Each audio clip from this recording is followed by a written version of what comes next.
Hello children, welcome to the physics session grade 13. We are in unit 6 competency level 6.4.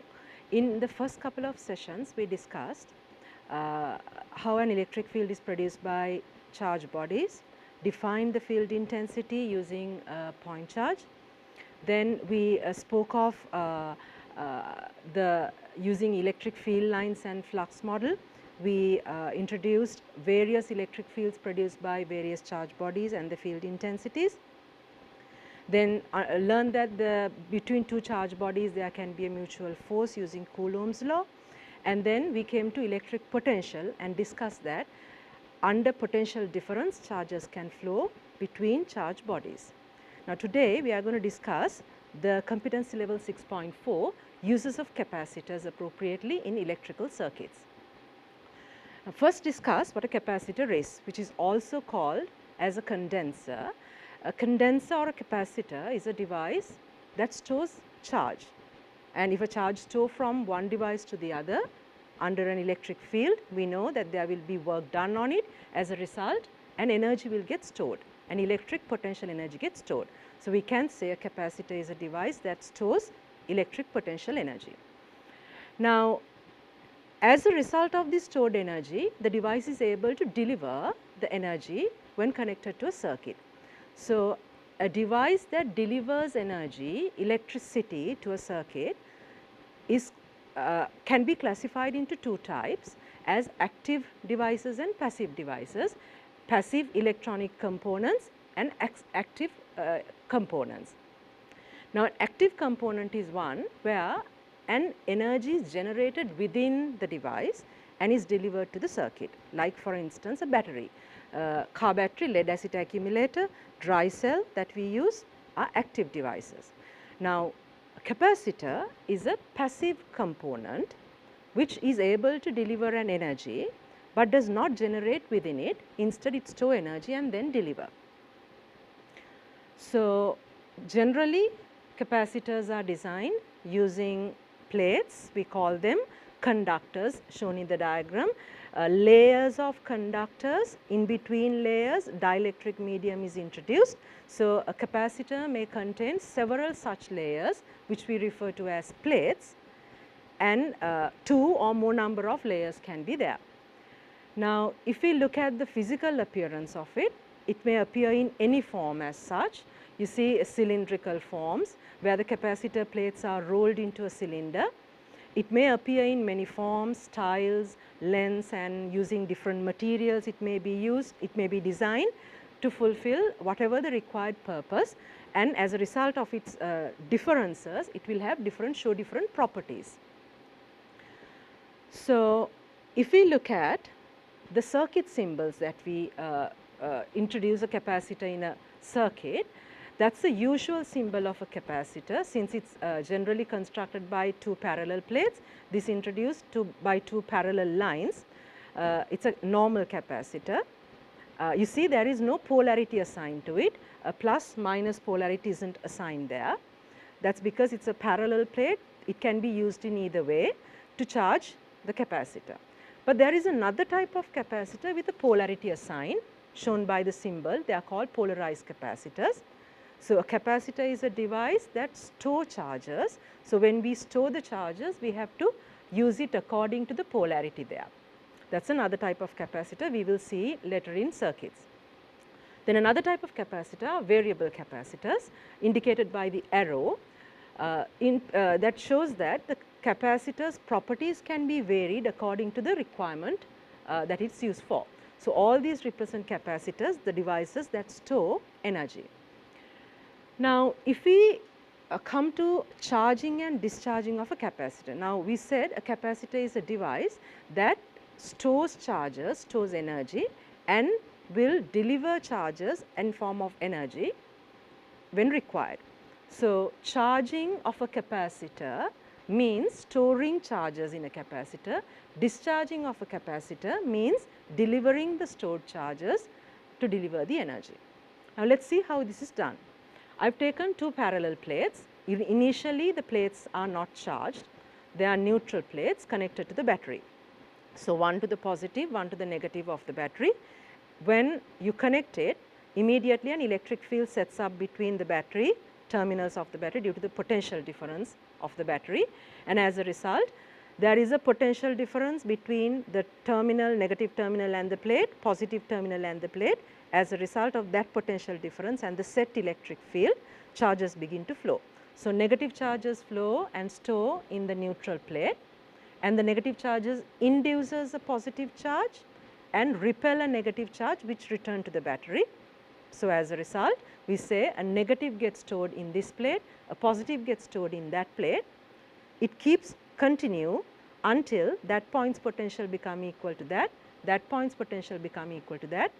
In simple, until that potential difference is set between the plates. During the, when that happens, the charge flow from the battery to the plate will terminate.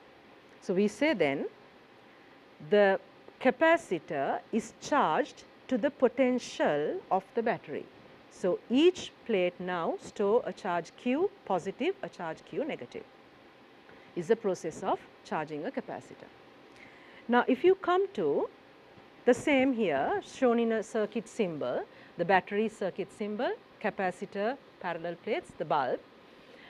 Now, X and Y, this indicates a two-way key here and here. So, we can choose the circuit accordingly. You choose X terminal and this connects to X, that is a charging circuit.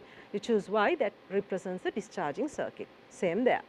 So, if I choose now, turn the key to X, that is a charging circuit. As we explained, positive charges flow and negative charges store, and once it happens, when the potentials become equal, the potential difference is set across the plates of the capacitor. So, we say now the parallel plate capacitor is charged to the potential of the battery. So, this plate is stored positively, this plate is stored negatively. Now, if you now turn the key to Y position like shown there to Y position, what happened? There is a potential difference originally before it got charged there was no potential difference, but once it is fully charged, now a potential difference has set between the plates plus minus stored. So, there is a potential difference that is built between the plates. So, there is a positive negative charge stored. So, now what happened? There is an electric field set shown in the diagram, electric field set between them, but because it is a dielectric medium, charges can't flow from this plate to the other, but when there is a conducting channel completed, what happened? Charges begin to flow. We know really it is the electrons that flow, not protons. So, what happened? Negative charges begin to flow in that direction. In other words, positive charges flow from this way to that way, positive plate to the other way. So, when the positive charges flow through the bulb glows. So, we say positive negative charges flow from one to the other, neutralizes each other. So, charges on each plate gradually decreases now. So, when the charges on each plate gradually decreases, that represents there is a decrease in potential difference. So, when the potential difference decreases, charge flow rate also diminishes. Now, we saw that in the previous diagram that there was a capacitor. From this we explained that it is being charged, from that we explained it is being discharged, charging discharging processes. You see there was at the beginning there was zero potential difference. Once it is charged, capacitor's potential difference increased. Similarly, there was an initial potential difference, but once it begin to discharge, the potential difference starts to decrease. So, if we try to express the variation of potential difference across the plates of the capacitor with the current, like the current variation over time and the potential variation over time, the graphs expressed would be as shown. You see the graph is divided into two parts, the charging and the discharging, charging, discharging, how the potential across the capacitor vary over time and how the current across the capacitor vary over time. So, if we first discuss the charging part of it, that is the charging part of the circuit. So, when I switch it to X position, the charging begin now. I have introduced an additional component here. One is the voltmeter, the potential in order to measure the potential difference across the capacitor. I have introduced a voltmeter there. In order to measure the currents in each circuit, I have introduced 2 ammeters. Say the instruments are very sensitive instruments to measure current. Now remember, the capacitor gets charged very quickly over a couple of seconds. So the voltmeter and the ammeter readings must be recorded in order to plot the graph with time. So now if I switch it to X, the charging completes. Let us try to explain the 2 graphs corresponding to the charging part of it. So when it's connected at the beginning, neither plate carry a charge. So the potential difference at the beginning would be 0. So the potential difference across the plates of the capacitor is 0, but there is a considerably greatest potential difference between battery and the plate. So the charge from a positive charge flow into the plate, negative charge into the plate under a very high potential difference. So a large current flow at the beginning due to the potential difference. Now when the charges begin to store, so it gradually begin to store positive and negative in this. When it begin to store, what happened? The potential difference increases, shows the potential is increasing, but the potential difference between the battery and the plate decreases as charges are stored now. So charging flow rate gradually diminishes, indicates that the current is dropping and the potential between the plates is increasing. Now why are they representing curves? Is because as the potential build up, which means the potential across this decreases, charge flow rate gradually diminishes. Therefore, the rate of change of potential and rate of change of current also gradually diminishes. So at one point, when that potential is equal to that, when the capacitor is charged to the potential of the battery, current flow terminates. So now the potential across the plates becomes steady and the current is cut off in the charging circuit. So shows that capacitor can cut off a current in the circuit. If we now think of the discharge process, when we switch it to Y, the current starts to flow from the positive pole to the negative pole because there is a potential difference as explained. Now initially in the discharge process, the potential difference is the maximum there, and under a greatest potential difference between plates, highest current will flow between plates. Therefore, under that potential difference, greatest current will flow. As the charges neutralize in each plate, potential gradually decreases, potential is dropping, and when the potential decreases, rate of charge flow decreases. So the current decreases. So as the potential drops, the current drops. Once again, the curve represents that it is a changing rate of potential and changing rate of current. So at one point, when the potentials become equal, potential difference across the plates become potential difference across the plates becomes 0 and charge current flow will become 0. You see the current is drawn on the negative side to show when charging, positive charges enter the plate, that is the arrow, the direction of the arrow is indicated by that, and when discharging it is leaving the plate. So current flow in opposite directions when charging and when discharging is explained. So we see that during charging the circuit cuts off, the current cuts off. During discharge also the capacitor cuts off a current in a circuit. Now we said a capacitor is a device that is able to store charge, and then we also said that capacitor is designed in different shapes and sizes. That is because we want to change a certain property of the capacitor. Now this property of the capacitor is the capacitance, which indicates the ability to store charge. So capacitance is the ability to store a charge under a supplied potential difference, and so we define the capacitance C of a capacitor as the charge that will store in each plate when a unit potential difference is assigned between plates. So according to the definition, we say capacitance is the charge stored per unit potential difference, per 1 volt potential difference. So the SI unit would be coulomb per volt, it is a derived quantity, and the unit would then be the unit Farad, indicated by capital F. So when we introduce the equation, we can cross multiply for convenience, we can express it as Q equals CV. If we explain that, this shows a capacitor of capacitance C is able to store a charge Q when a potential difference V is assigned between its plates. expressed by Q equals CV. So, we introduced a new unit here, the unit was Farad. So, we are going to define the unit Farad, 1 Farad. So, use the same equation, C equals charge per unit potential difference. So, if this is 1 coulomb, if this is 1 volt, we say the capacitance is 1 Farad. So, how we express this? We say a unit Farad is the capacitance of a capacitor when the capacitor stores a 1 coulomb charge when its potential between plates is changed by 1 volt. Now, when I say 1 coulomb charge, that is going to be the charge on each plate. So, if 1 coulomb charge is stored in under 1 volt potential difference, it has a capacitance of 1 Farad. But the Farad unit is a very large unit, that means it is representing a very high capacitance. In practice, the units that we may find, the order of the capacitance we may find may be microfarads or picofarads. So, if we convert it to SI units, 1 microfarad is a micro prefix, picof prefix represents 10 to the power minus 6 farads, and 1 microfarad, 1 picofarad is 10 to the power minus 12 farads.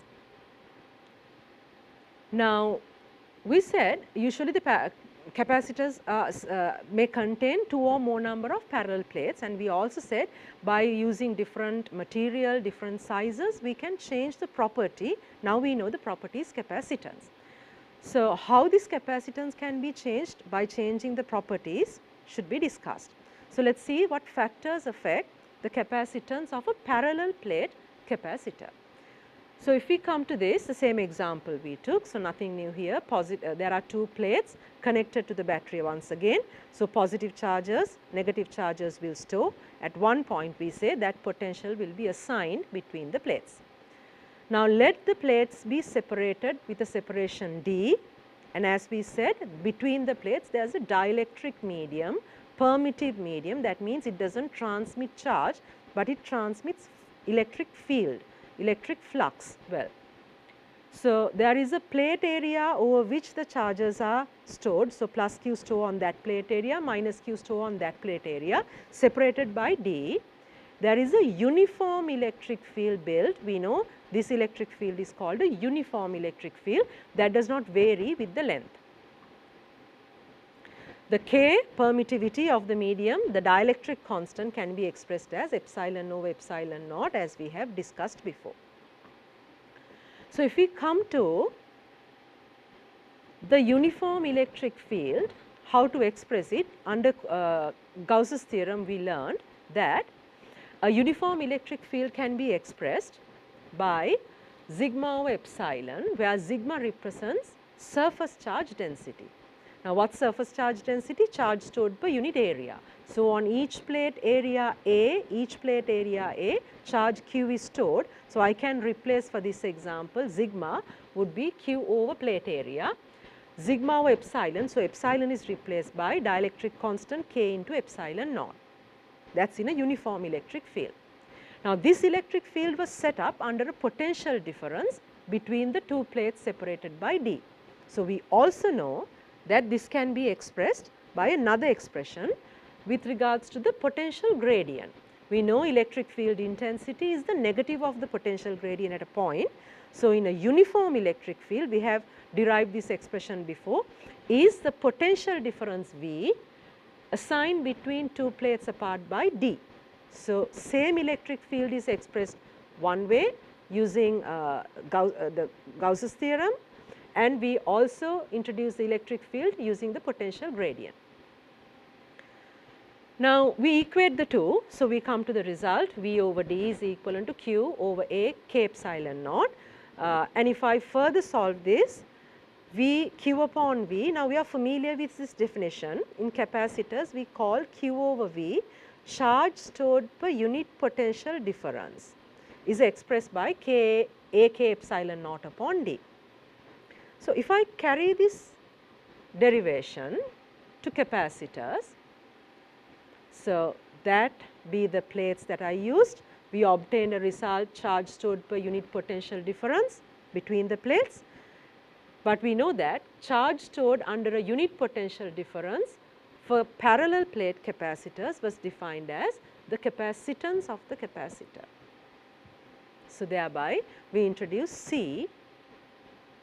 So, if we substitute to that capacitance, I transfer Q by V, that term here, and we come to the expression A K epsilon naught upon D, which shows the factors that control the capacitance of a capacitor. Now, what are the factors here? Capacitance depend on plate area. We said each plate has an area A. K is the dielectric constant, epsilon naught we know it is a free space permittivity, and D is the separation between them. So, actually there are 3 factors that control capacitance. So, how various capacitors are assigned various capacitance is by controlling these 3 factors. Now, if we come to discuss these factors one at a time, let us begin with the plate area. So, according to the expression we know capacitance is directly proportional to A. So, let us take an example. There are same 2 plates, the plates are kept parallel to one another. So, one plate is exactly parallel to the other one, is covered by the other plate. So, exactly the 2 plates are parallel, kept like that. Now, in the second example, maintaining everything else the same, the 2 plates slide over the other. So, you see actually the common area they share would be that colored area. So, when a negative Q and a positive Q charges are stored in each, we know the charges get attracted because they induce each other. So, when you slide the plates, what happens? The charges concentrate to the plate area. So, when the charges concentrate to a small area, we know charge density changes. When the charge density changes, we know that the field intensity is affected. So, when you slide the plates, what happens? When the plate intensity, field intensity between plates changes, what happens? The amount of charges that can store under a field intensity would vary accordingly. So, it says that when the plate area is the greatest plate area will produce the greatest capacitance. Now, shown there in that diagram is how this can practically be done in capacitors. Now, at the beginning we said one type of capacitor is a variable capacitor. Now, in that variable capacitor we can vary the capacitance of the capacitor by simply varying the common area they share. Now, the common area they share we also call as effective plate area. So, in that setup it shows using the small notch here by rotating one plate over the other, there are several plates in between. So, by rotating these plates, the common plate area or the effective plate area can be adjusted accordingly, hence capacitance can be adjusted. Now, the second factor would be the plate separation, and according to the expression derived, capacitance is inversely proportional to D. So, in the example we have taken, there are 2 plates, same 2 plates, it is the sharing the same plate area, but in one the plate separation is less, in the other plate separation is more. If we try to explain this, suppose we connect both of them across the same supply, let us say we connect this across the same battery supply. So, what happens? Both will be assigned the same potential difference, both will be assigned V each. But when the plates are closed, V divided by D, the potential gradient will be higher because the separation is less. We know field intensity depends on potential gradient. So, when the separation decreases, potential gradient increases, field intensity increases, as a result more charges can store. So, a lesser separation represents a higher capacitance, more charges can store. Now, the third property is the permittivity of material. Now, that represents the dielectric constant K according to the expression C is proportional to K. Now, this dielectric constant is a property of an electrical insulator. I said that is an electrical insulator does not allow charges to flow, but allow electric field to transmit. So, it is a dielectric property, and it also represents the ability to establish an electric field. So, greater this constant, a stronger electric field can be established. So, when the electric field is stronger, more charge can be stored. So, that represents a higher capacitance. So, that shows some typical values of insulating material, K values of insulating materials used in capacitors. You see, in some of the dielectric properties, there is the K value vary over a range. That is because its composition can make a difference in the K value. So, those are some typical values of K that are used in capacitors. Now, we learned that between the plates of a capacitor, there is an electric field and there is a potential difference. We said electric field intensity is the potential gradient. We also know that the electric field vary, the potential difference between plates vary, and we are trying to observe how this variation of electric field and potential occur between two plates. So, if we take the same example, same two plates, allocated a potential difference V between the plates. Now, this is positively charged, that is negatively charged. A separation D is there. Let us say the uniform electric field as we know is E. Let us say the potential of the plate A is VA and of that plate B is VB. So, we know that this electric field intensity can also be written as potential gradient. For a uniform one, we can write it as V upon D. So, V by D would be the electric field intensity between plates. And then again, V represents potential difference. We know potential difference in an electric field represents difference in potential. So, V can be written as potential at that plate, positively charged plate, negatively charged plate, VA minus VB. Now, for convenience, in order to explain this more conveniently, let us imagine we have earth the plate B. Now, what is meant by earthing? Earth, infinity we have discussed before as the reference points, where reference with respect to that point, infinity or earth, we define potential at a point. So, reference points potential is treated as 0 potential.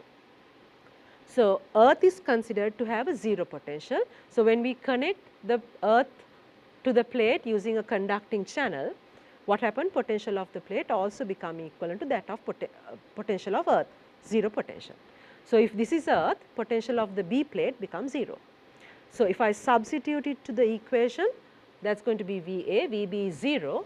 So, now the potential difference can be treated equivalent to the potential at plate A, because that point is earth. So, if we try to express the same thing in a graph, so variation of electric field intensity between plates, we know it is a uniform electric field. So, along the length from one plate to the other, A to B, the electric field is uniform. If we come to discuss how the potential difference potential vary along the plates, we know two things now. Plate B is earthed, so its potential is going to be 0. Plate A is assigned a potential, we called it VA, it was charged positively. So, it is at VA, this is at 0 potential. Now, we have to discuss why it is a collinear. Well, we know that the electric field intensity at any point is the negative of the potential gradient. So, the magnitude would be delta V upon delta D. So, we say it is a uniform electric field, and in a potential versus distance graph, the gradient of the curve represents V over D, in other words delta V over D. So, the gradient of the graph represents potential gradient, and the potential gradient is equivalent to electric field, which is uniform now. So, the gradient of the curve must be a uniform gradient. So, the graph must be a collinear graph. Now, another example that we generally discuss would be a conducting sphere. Now, we use this conducting sphere when discussing electric field intensity, when discussing potential. Here also we will use an isolated conducting sphere as a capacitor. So, if we think of a conducting sphere, let us say of radius r, initially this conductor does not have a charge. 0 charge at 0 potential, no charge there. Let us say it is connected to a charging device and the device delivers charge and it keeps delivering charge until the potentials become equal. So, at the beginning this had no the surface's potential was 0, but once the charges deliver a charge q store, we know it always store on the surface, it will receive a potential, and at one point when a charge q is stored on the surface, we say the surface potential of a conductor is given by 1 over 4 pi epsilon q by r that was derived earlier. So, at the beginning this had no charge, it was at a 0 potential, but once it is connected to the charging device, it got a charge of q, stored a charge of q at its surface, and its surface potential attained that value. So, if we come to that conclusion, its potential varied from 0 to that due to a charge flow of q. I am going to substitute it to the definition of the capacitance of a capacitor.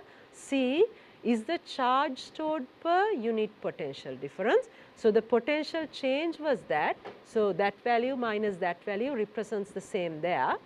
So, if I substitute there, I can say C is equivalent to Q. I have replaced the V here, and when I solve it, we come to the expression 4 pi epsilon r. Now, epsilon can also be replaced by k epsilon naught.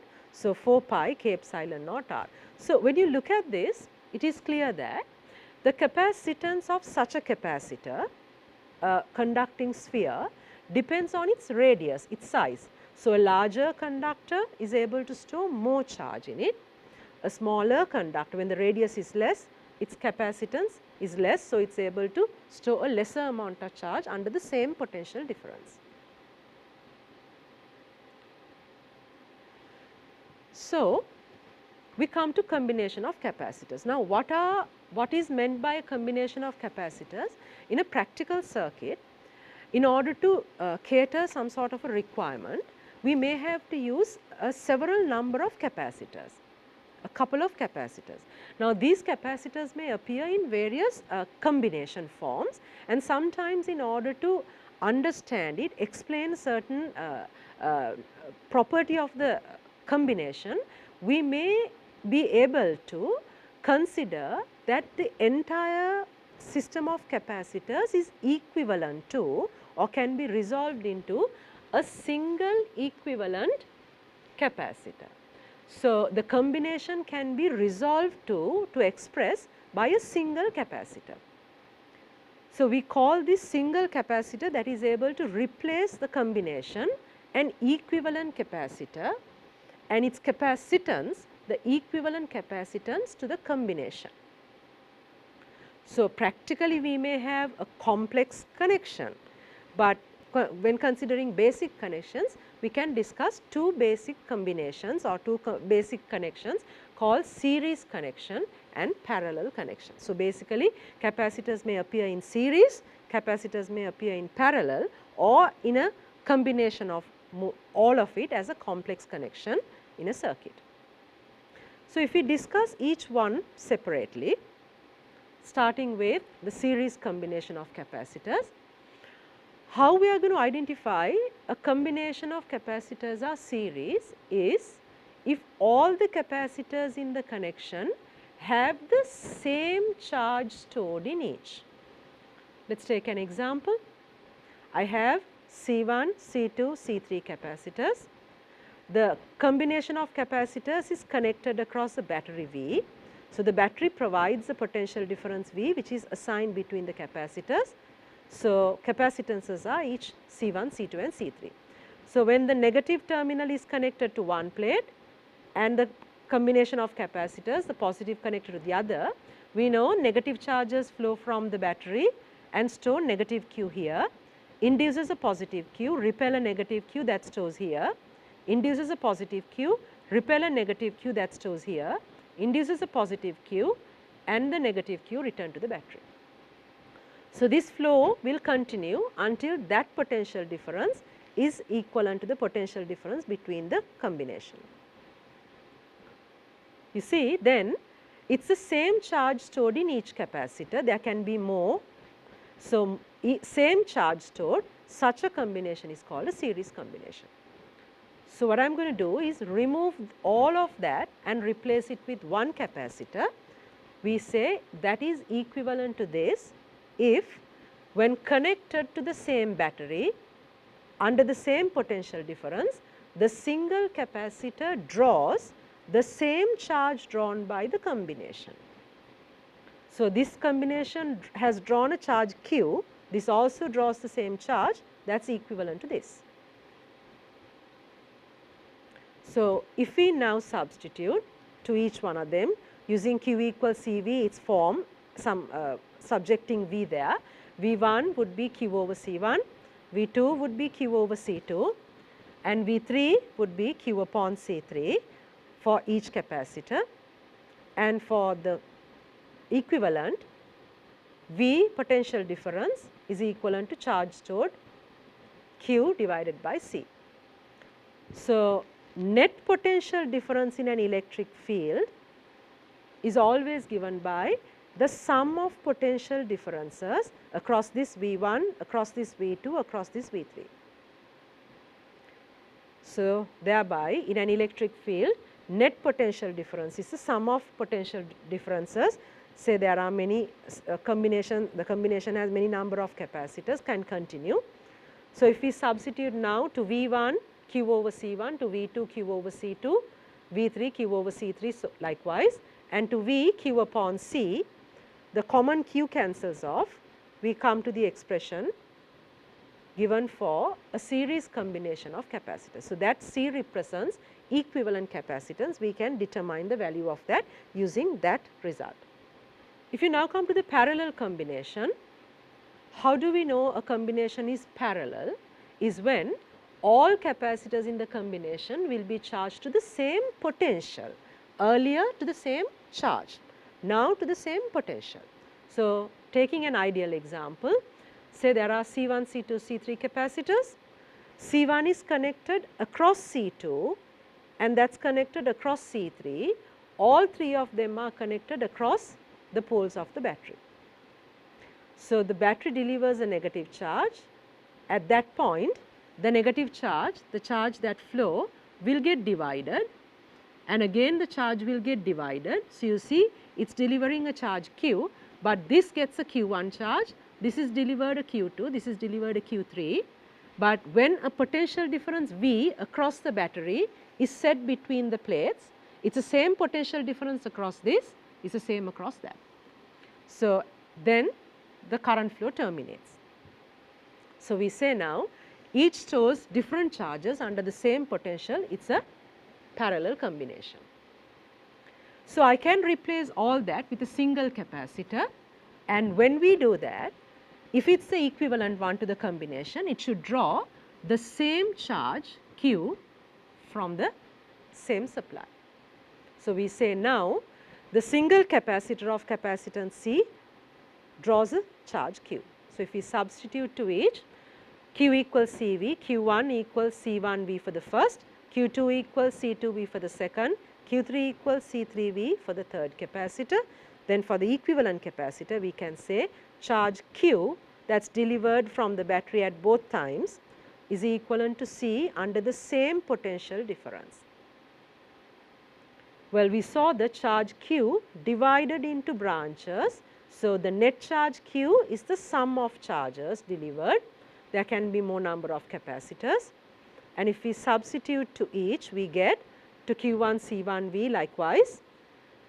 To the net Q, we substituted CV, and V is a common term there, cancels to final expression C equals C1 plus C2 plus C3, so forth. So, by using that expression, we can determine the equivalent capacitance of that combination. Now, if you summarize what we learned, to discuss another fact here, in series combination, we saw that it is the same charge stored. Let me take the same, but then we will take two capacitors for convenience. I have taken two capacitors C1 and C2, and when we connect it across the battery, as we know, they will be stored same charge, but under different potentials V1 and V2. We know net potential V is equivalent to V1 plus V2, same charge stored. So, when we substitute, we know Q is equivalent to C1 V1, Q is equivalent to C2 V2, and we know that by the two expressions, if I divide or equate the two, because it is the same charge, we come to the expression C1 V1 equals C2 V2, and when we cross multiply, we get a relationship as V1 to V2 is equivalent to V1 to V2 is equivalent to C2 to C1. So, we have divided the allocated potential as V1 to V2 using the capacitances, and this is called a potential divider, concept of a potential divider. So, we see V1 is the potential across C1, V2 is the potential across C2. So, this shows that potential can be divided such that using capacitors the relationship is V is inversely proportional to C. Capacitor with the higher capacitance will assign a smaller voltage across it. So, if we try to directly use this, shows that the potential difference V1, the net potential assigned is V, net potential assigned is V. So, V1 to V2 will be divided by that ratio. So, V1 then V of the total voltage assigned, V1 gets a portion of C2 of C1 and C2. So, V1 gets a portion of C2 by that out of C1 plus C2 total paths, that portion of the net voltage assigned. Similarly, V2 will be equivalent to of the total voltage assigned, V2 gets a part C1 of the total paths C1 plus C2. That is called the concept of potential divider. So, in a series combination, it can be used as the potential divider.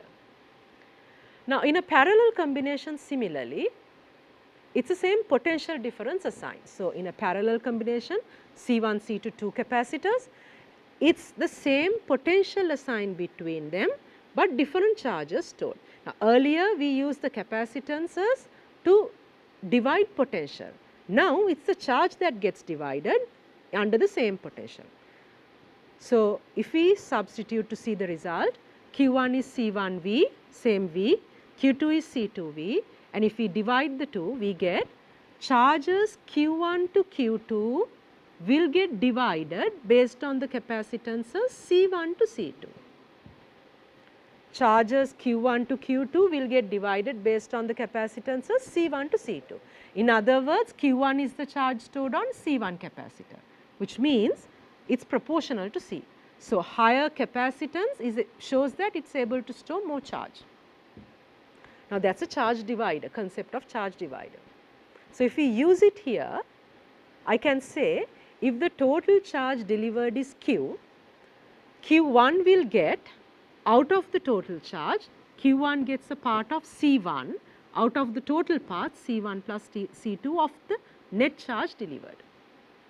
Similarly, Q2 will get a portion of C2 paths out of C1 plus C2 paths of the net charge delivered. So, based on the capacitances, charges get divided. Now, we said capacitor is really a device that is able to store charge, hence store an energy and then deliver it. Now, how is this energy stored? Under an electric field, a charge is driven from the battery to the device. So, when a charge is driven under an electric field, that shows that it is doing work. So, when a work is done, it stores an energy.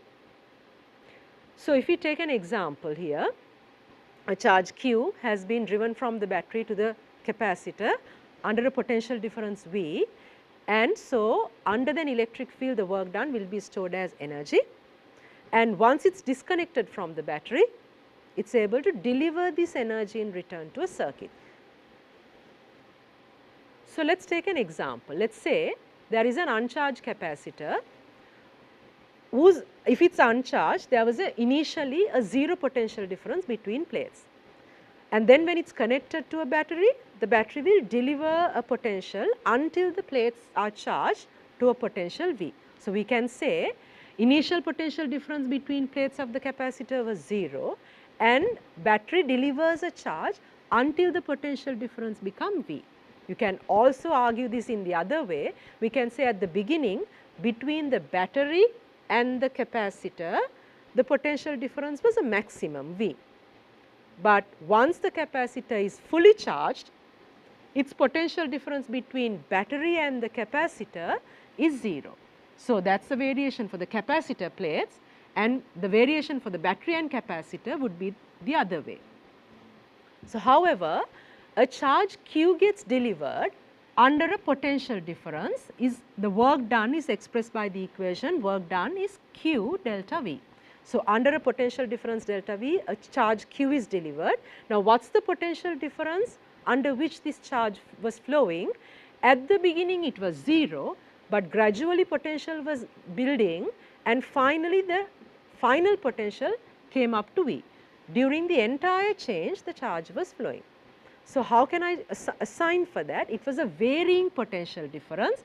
Therefore, in order to assign for such varying potential difference, we take an average between the two. So, it is going to be 0 minimum and maximum, the average of the two. So, I can say the charge Q was flowing between the battery and the capacitor under an average potential difference of that much.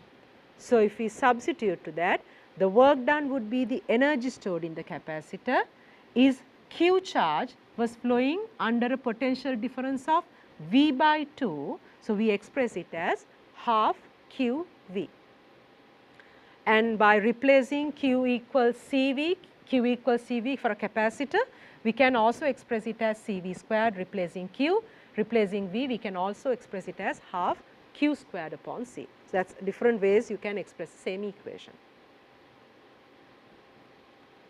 So, when you take the capacitor, charge capacitor connected to a circuit, that energy will dissipate in the circuit by dissipating or discharging the charge stored in the capacitor.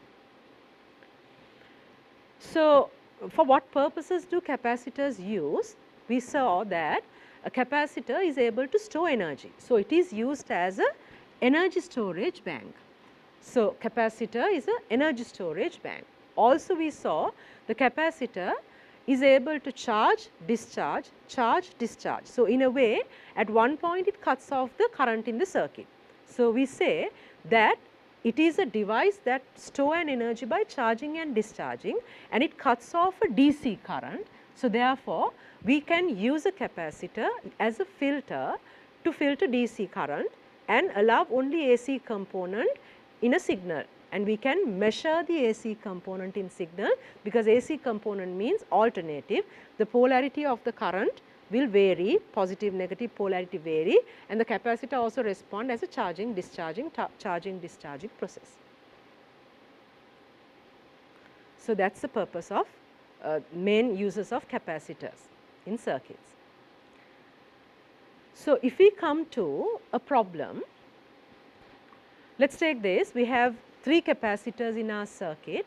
C1 is 12 microfarads, C2 is 2 microfarads, C3 is 4 microfarads, and there is a 12 volt potential difference allocated across the combination.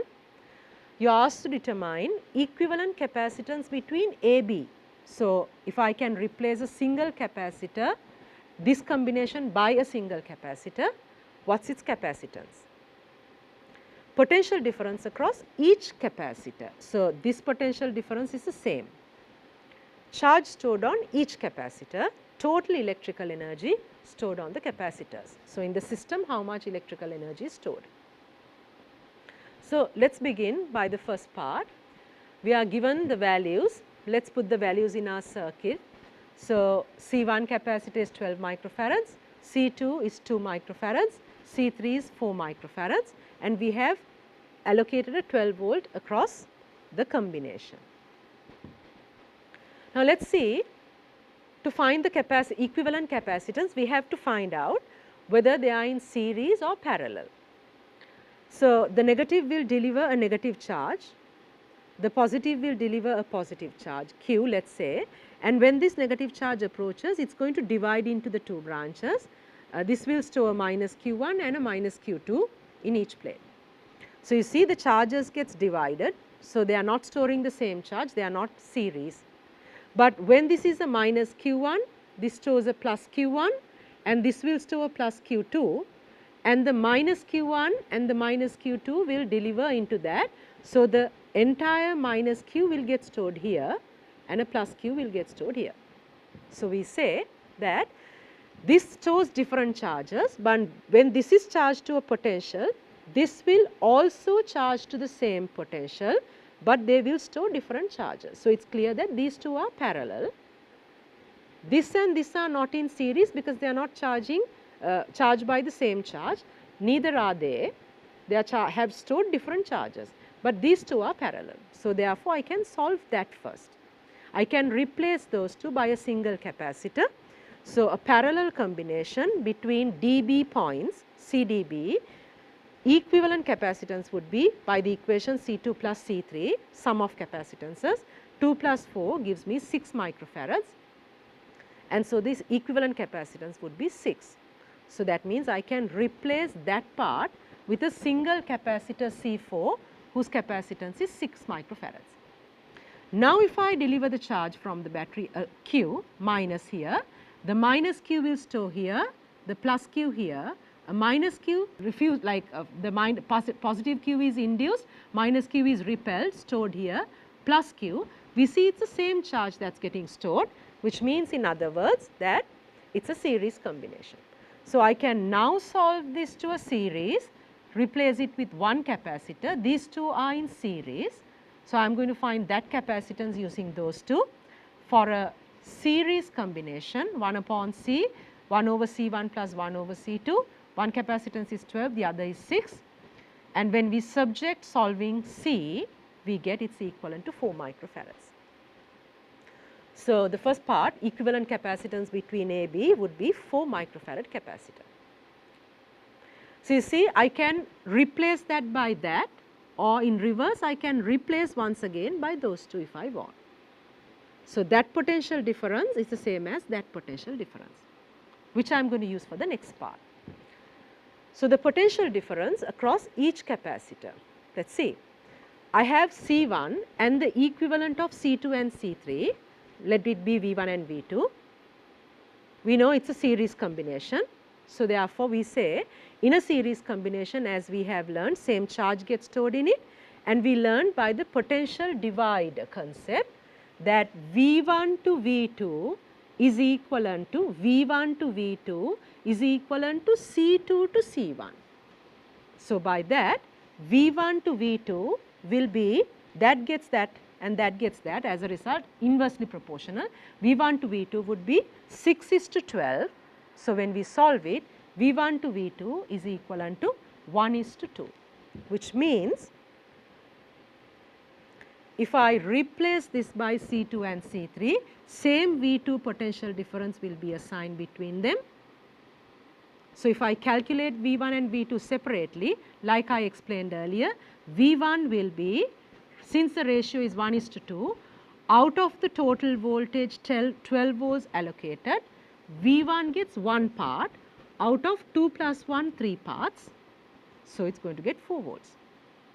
Similarly, V2 will be out of the 12 volts assigned, V2 gets 2 parts, out of 2 plus 1 3 parts. So, it is going to get 8 volts.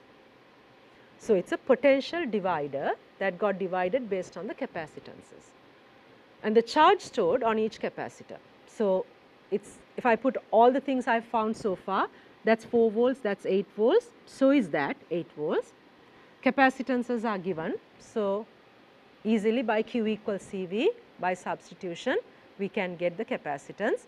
Q1, C1 12 into 4, Q2 8 into 2, Q3 4 into 8 volts, the same. So, 48, 16, 32 microcoulombs. Why microcoulombs? Microfarads capacitance, volt is 4 volts. So, the charge will be microcoulombs. Now, the last part would be total electrical potential energy stored in capacitor. So, one way we can do this, we have found all the values there. So, potential difference is found, charges are found, we know the charge in each capacitor, capacitances are given. So, you can use any of the equations, find the energy stored in each capacitor and sum it up. So, if you do that in C1 capacitor, I can use any of the equations because I know all factors now. If I use this equation CV squared, potential difference is V is 4 and capacitance is 12. So, half 12 4 squared, and for C2 capacitor half its capacitance is 2, potential difference is 8. For C3 half capacitance is 4, potential difference is once again 8. We come to 96, 64, 128 microjoules. When you add all that, we get the net charge energy stored in the circuit. Now, why microjoules? Because charge is in microcoulombs, potential is in volts. So, microcoulombs and volts gives us microjoules. Now, a more simple way, because they have asked us to find the net energy, is to use, this is why we have learned to find the equivalent capacitance, is to use the single capacitor that caters the same. So, I have replaced that system of a network of capacitors, combination of capacitors by single capacitor, whose capacitance is 4. It draws the same current, 48 microcoulombs drawn by the circuit, and its potential difference would be 12 volts. So, instead of finding each and every energy of each capacitor, I can use the single capacitor, use any of these equations, substitute, total energy would be half. I have used this equation QV, so charge stored is 48 microcoulombs, potential difference is 12 volt, we come to the same answer 288, much easier in simplification. So, today we completed the competency level 6.4, where we discussed how charges can be stored under potential difference in a set electric field, and we learned where we can use capacitors, for what purposes we can use capacitors. So, you can watch us on YouTube channel NIE. Thank you for joining with me today. Have a good day.